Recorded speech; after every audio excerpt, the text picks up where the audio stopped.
Oh hey, I just happened to be reading The Chef Next Door, making one of my favorite sauces, marinara sauce.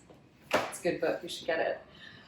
This is the most versatile sauce, tomato sauce if you don't want to say marinara, but once you know how to make a good marinara, everything else you make with it will be beyond delicious.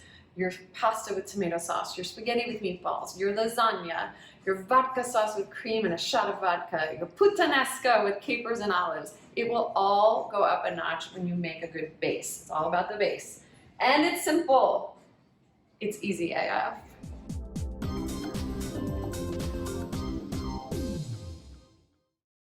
Tomatoes. Buy yourself some good Jersey tomatoes, whole peel plum tomatoes, oregano, chili flake, garlic, onion.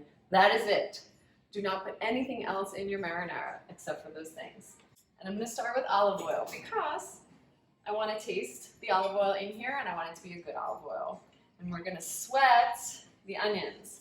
When I say sweat, we're not going to sweat. The actual vegetable is going to sweat because we want all the flavor to come out of the onion. Juiciness. They're going to get soft. They're going to give off some of their liquid. That's why we call it sweating. So we're going to sweat the onions, add the garlic, and then we're going to bloom the spices. I'll show you what that means. Okay, so we're going to start sweating the onions in the olive oil.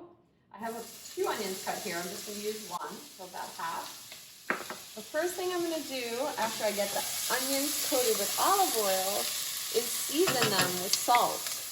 This kosher salt will draw out the liquid and the sweetness of the onion. That's why most sauces start with onions, because they're sweet and juicy and they give off a nice vegetal flavor. Now for sweating, I like to start hot. I like to cover it to create that condensation inside and let them get translucent and soft. Don't put the garlic in at the same time because I don't want it to burn. Let the onions cook a little bit and then in goes the garlic.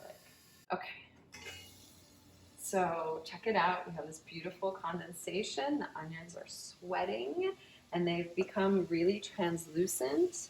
Different color from when they first went in. They're getting soft and delicious. And how do you know they're good? Well, taste it. If it doesn't taste good now, it's not going to taste good later. Don't be afraid to taste as you go. So what? It's a delicious sweet onion. Now in goes the garlic. I'm using the back of my knife to lift the garlic. Do not use the blade of your knife to lift any vegetables off the cutting board because it will make it dull. Back of the knife. Get that garlic going in there. And then this is when you'll put the spices. Of course I have a measurement for this, but I like it a little spicier, so I'm gonna go a little extra chili flake. If you don't like chilies, leave them out. A little bit of oregano. Just remember that these herbs are dry. They need to open up. They need to be coaxed out and heated up. This is what we call blooming spices. You have to saute them so that they can give off their flavor as if they were fresh. So get that going, open that up, really saute that until you can smell it. And if we had smell-o-vision, you would smell this right now. Garlic, oregano, chili coming right at you. And believe it or not, that's it. That's it. We're going to put in our beautiful tomatoes. These are whole peeled plum tomatoes. I love this brand especially, but any brand that you like that you've used before, go ahead and rely on that brand. I don't add any extra liquid. These tomatoes are going to melt.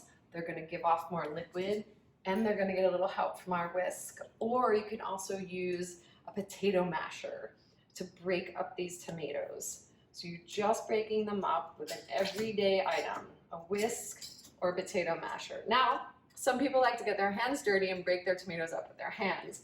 If you want to do that, do it before it goes in the pot. The only other thing that's going to go in here is, that's a happy tomato. Is a sprig of basil. We're going to put a sprig of basil in after it cooks for a little while. So this is going to go for an hour and it's going to slowly cook. The tomatoes are going to soften, the acidity level is going to come down, the onions and the garlic are going to blend, and that's it. Keep this. Keep it in jars in your fridge. Don't buy pre-made marinara when you can do this. This is so much better because it's easy AF.